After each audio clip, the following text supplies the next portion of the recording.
الذین یحملون العرش ومن حولہ، وہ فرشتے جو اٹھانے والے ہیں اللہ کے عرش کو اور جو اس کے ارد گرد ہیں، یسبحون بحمد ربہم، وہ تسبیح بیان کرتے ہیں اپنے رب کی حمد کے ساتھ، تعریف کے ساتھ، ویؤمنون بہ، اور وہ ایمان رکھتے ہیں اس کے ساتھ، وَيَسْتَغْفِرُونَ لِلَّذِينَ آمَنُوا، اور وہ استغفار کرتے ہیں یا معافی مانگتے ہیں ان لوگوں کے لیے جو ایمان لائے، رَبَّنَا وَسِعْتَ كُلَّ شَيْءٍ رَحْمَةً وَعِلْمًا، اے ہمارے رب گھیر لیا ہے تو نے ہر ایک چیز کو اپنی رحمت کے ساتھ اور علم کے ساتھ، فَاغْفِرْ لِلَّذِينَ تَابُوا، پس تو معاف کر دے ان لوگوں کو جنہوں نے توبہ کر لی، وَاتَّبَعُوا سَبِيلَكَ، اور انہوں نے پیروی کی تیرے راستے کی، وَقِهِمْ عَذَابَ الْجَحِيمِ، تو بچا ان کو جہنم کے عذاب سے۔ پیچھے جو کل ہم نے سبق پڑھا تھا اس کی آخری آیت میں تھا کہ اللہ کی بات ثابت ہو چکی ہے ان لوگوں پر جنہوں نے کفر کیا کہ وہ جہنم میں جائیں گے۔ تو چونکہ مکہ میں ایک طرف کفار مکہ تھے اور دوسری طرف مسلمان تھے، دو ہی گروہ تھے، تو کفار مکہ زیادہ تھے، مسلمان کم تھے، کیونکہ آہستہ آہستہ مسلمان بڑھتے گئے تو کم مسلمان تھے، تو مسلمانوں کو وہ بہت زیادہ تکلیفیں دیتے تھے، بہت زیادہ پریشان کرتے تھے، جس کی وجہ سے مسلمانوں کو حبشے کی طرف ہجرت بھی کرنی پڑی، اور پھر دوسری ہجرت جو تھی وہ ہجرت مدینہ تھی۔ تو اس لیے اللہ تعالیٰ نے ان مومنوں کو تسلی دینے کے لیے فرمایا کہ تم پریشان نہ ہو، اگر تمہیں یہ تکلیف پہنچاتے ہیں تو تمہیں پریشان ہونے کی ضرورت نہیں ہے، تمہارے لیے تو میرے جو عرش کو اٹھانے والے فرشتے ہیں وہ بھی دعائیں کرتے ہیں، یعنی تمہارا مقام تو اتنا بلند و بالا ہے کہ تمہارا تذکرہ تو میرے آسمانوں پہ بھی ہوتا ہے، وہ بھی تمہارا تذکرہ کرتے ہیں میرے اٹھانے والے فرشتے، تو اس لیے تم پریشان نہ ہو۔ تو اللہ تعالیٰ نے مومنوں کو تسلی دینے کے لیے جو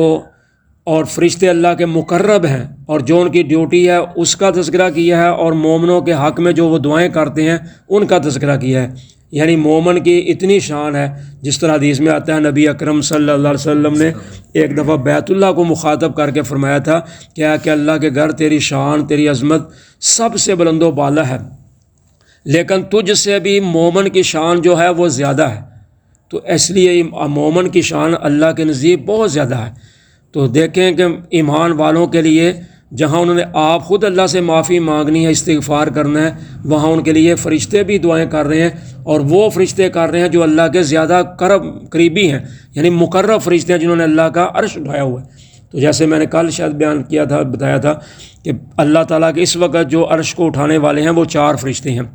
اور کل قیامت جب آئے گی اس وقت پھر 8 فرشتے اللہ کے عرش کو اٹھائیں گے۔ تو اللہ تعالیٰ فرماتے ہیں جو اللہ تعالیٰ کے عرش کو اٹھانے والے فرشتے ہیں جو اور اس کے جو ارد گرد ہیں، وہ اپنے رب کی حمد کے ساتھ، تعریف کے ساتھ اللہ کی تسبیح بیان کرتے ہیں، یعنی کہ جو ان کا وظیفہ ہے یا جو ان کی خوراک ہے یا جو ان کی ذمہ داری ہے، کیونکہ وہ کھاتے پیتے تو ہے کچھ نہیں، نہ ان کو بول و براز کی ضرورت ہے، ان کا کام ہی صرف اللہ کی عبادت ہی کرنا ہے۔ جیسے آپ نے فرمایا تھا کہ میں معراج والی رات گیا تو میں نے دیکھا کہ بیت الحمد جو ہے اللہ کا جو اس کا نام ہے بیت المعمور، ایک اللہ کا گھر بیت اللہ، دوسرا بیت المعمور ہے، تو آپ فرماتے ہیں روزانہ 70,000 فرشتہ ادھر اللہ کی عبادت کرتا ہے، تو جو فرشتہ جس حالت میں تھا وہ قیامت تک اسی حالت میں رہے گا، تو جس کی اب باری آئی ہے قیامت تک اس کی باری نہیں آئے گی، اتنے فرشتے ہیں۔ تو فرمایا جو اللہ کے عرش کو اٹھانے والے ہیں، جو اس کے ارد گرد ہیں، وہ اپنے رب کی تعریف بیان کرتے ہیں، حمد و ثنا بیان کرتے ہیں، ہر وقت اللہ کا ذکر ہی کرتے رہتے ہیں، اور اس پر ایمان بھی رکھتے ہیں، تو وہ اپنے ایمان کا اظہار کرتے ہیں، ان کا ایمان مکمل ہے۔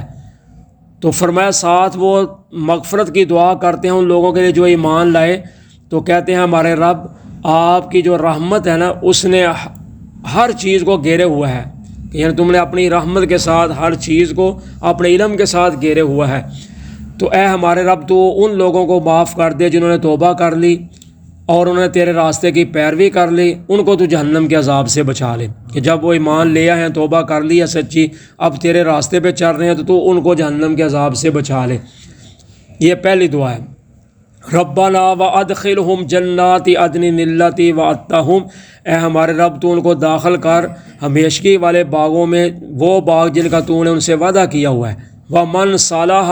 اور جو کوئی نیک ہو، من آبائہم ان کے باپوں سے، وازواجہم اور ان کی بیویوں سے، وذریاتہم اور ان کی اولادوں سے، انک انت العزیز الحکیم، بے شک تو غالب بھی ہے، حکمت والا بھی ہے۔ تو اس دوسری دعا فرشتے کہتے ہیں کہ ہمارا رب جو تو ان سے وعدہ کیا ہوا ہے نا ہمیشگی والے باغوں کا، یا اس سے مراد جنت عدن بھی ایک جنت کا نام ہے، جس سے جنت کے جو خوشے ہوں گے ان میں سے جنتیوں کا لباس جو ہے وہ تیار ہوگا، جو ریشم کا لباس جنتی پہنیں گے۔ تو ساتھ کہیں گے اللہ کریم جی جو ان کو بھی داخل کر، اور ان کے جو نیک و کار باپ ہیں، ان کے بیویاں ہیں اور ان کی اولادیں ہیں، ان کو بھی داخل کر۔ تو یعنی ساتھ ان کے لیے بھی دعائیں کرتے ہیں۔ تو جو بندہ مسلمان مومن ہوگا، اس کے ماں باپ بھی مومن مسلمان ہوں گے، اس کی بیوی یا اس کی اولاد بھی ہوگی، تو وہ بھی کل قیامت کے دن اس کے ساتھ ہوں گے۔ تو یہ کیوں کہہ رہے ہیں کہ ان کو بھی ساتھ داخل کر؟ اس لیے کہ ہر ایک کا مرتبہ علیحدہ علیحدہ ہے، کوئی کم نیک ہوتا ہے، کوئی زیادہ نیک ہوتا ہے، کسی کے اجر و ثواب زیادہ ہوگا، کسی کا کم ہوگا، درجے ہوں گے جنت میں 100 درجے ہوں گے، تو جنتی اوپر نیچے ہوں گے۔ تو اب جنتی جو جنت میں چلا جائے گا تو اس کو اس کے ماں باپ نظر نہیں آئیں گے، یا اس کی بیوی نظر نہیں آئے گی، اس کے بیٹے نظر نہیں آئیں گے، تو وہ کہے گا اللہ کریم جی وہ بھی میرے ساتھ تھے، وہ کدھر ہیں؟ تو پھر اللہ تعالیٰ ان کو جو نیچے والے ہوں گے ان کو اٹھا کر اوپر لے جائیں گے۔ یہ نہیں کہ اوپر والوں کو اللہ نیچے لے آئیں، نہیں، جو کم درجے والے ہوں گے ان کو اللہ اٹھا کر اس اعلیٰ جنتی کے ساتھ ملا دیں گے۔ اگر باپ نیک ہے تو اولاد کو ملا دیا جائے گا، اگر اولاد نیک ہے تو ماں باپ کو ساتھ ملا دیا جائے گا۔ یعنی جس طرح دنیا میں اکٹھے رہتے تھے اسی طرح اللہ تعالیٰ ان کو اکٹھا کر دیں گے، اگرچہ ان کے عملوں کا فرق ہوگا، مرتبے کا فرق ہوگا، لیکن اللہ تعالیٰ ان کو ان کے ساتھ ملا دیں گے تاکہ یہ ایک ہی جگہ پر رہیں۔ تو اللہ تعالیٰ فرماتے ہیں اور فرشتے کہتے ہیں تو غالب بھی ہے، حکمت والا بھی اللہ یہ کام کرنے والا۔ واقعہم السیئات، اور ان کو بچا برائیوں سے، ومن تق السیئات یومئذ فقد رحمتہ، اور جس کو تو نے بچا لیا اس دن برائیوں سے پس تو نے اس پر اپنی رحمت کر دی۔ وذالک هو الفوز العظیم، اور یہ بہت بڑی کامیابی ہے۔ تو برائیوں سے پہلا جو ہے واقعہم السیئات، ان کو بچا برائیوں سے مراد کیا ہے کہ اس دن کے جو برے اعمال کا نتیجہ نکلنا ہے، یا اس دن جو مجرموں کی حالت ہوگی اس کو دیکھیں گے جو جنتی لوگ، یا اس دن کی جو ہولناکیاں ہوں گی تو ان سے اللہ ان کو بچا لے، یعنی ہولناکیوں سے بھی بچا لے، مجرموں کا جب برا انجام ہونا ہے اس سے بھی ان کو بچا لے۔ تو فرمایا جس کو اے اللہ تو نے بچا لیا اس دن، تو بس تو نے اس پر اپنی رحمت کر دی، یعنی اس دن صرف اللہ کی رحمت کے ساتھ ہی انسان بچے گا، اپنے اعمال کی وجہ سے نہیں بچے گا۔ اعمال ضرور کرنے چاہیے، اس کا مطلب یہ بھی نہیں ہے کہ اعمال کرنے نہیں چاہیے۔ اللہ کی رحمت بھی تب بھی ہوگی جب بندہ کچھ کرے گا۔ جیسے ہماری اولاد ہے، آج اگر ہم ان کو کام پہ لگاتے ہیں یا پڑھنے پہ داخل کرتے ہیں، تو اگر وہ پڑھیں گے، کام کریں گے، تو پھر ہی ہم ان کو اس کو کچھ بدلہ اور دیں گے نا، یا شابش دیں گے، یا ان کو اور خرچہ زیادہ دیں گے۔ تو جو پہلے ہی کچھ نہیں کرتا، روزانہ جاتا بھی یا کام بھی نہیں کرتا یا گھر سے نہیں نکلتا، تو پھر ظاہری ماں باپ جھڑکیں گے نا اس کو۔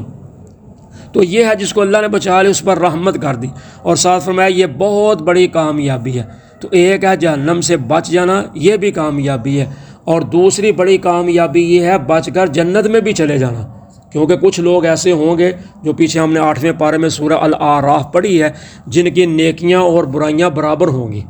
تو وہ درمیان میں رہیں گے۔ اعراف کہتے ہیں جنت اور جہنم کے درمیان ایک جگہ ہوگی، وہ ادھر بیٹھے ہوں گے کہ اب پتہ نہیں ہمارا فیصلہ کیا ہونا ہے، ہمیں اللہ نے کدھر بھیجنا ہے۔ وہ دیکھتے رہیں گے جنتی جنت کی طرف جا رہے ہیں، جہنمی جہنم کی طرف جا رہے ہیں، وہ انتظار میں بیٹھے ہوئے ہیں کہ ہمارا فیصلہ کب ہوگا۔ آخر کار پھر اللہ تعالیٰ یہ فیصلہ کریں گے کہ ان کو اللہ تعالیٰ اپنی رحمت کے ساتھ جنت میں بھیج دیں گے۔ نیکیاں برائیاں برابر ہوں گی، لیکن چونکہ اللہ کو نیکی کے ساتھ پیار ہے، اللہ کو مومن کے ساتھ، مسلمان کے ساتھ پیار ہے، تو اس لیے اللہ تعالیٰ اپنی رحمت فرما کر ان کو جنت میں بھیج دیں گے۔ تو اس لیے جہنم سے بچ جانا بھی کامیابی ہے، اور پھر اس کے ساتھ جنت میں چلے جانا یہ اس سے بھی بڑی کامیابی ہے۔ تو اس لیے فرمایا ذالک هو الفوز العظیم، یہ بہت بڑی کامیابی ہے۔ جزاکم اللہ خیر۔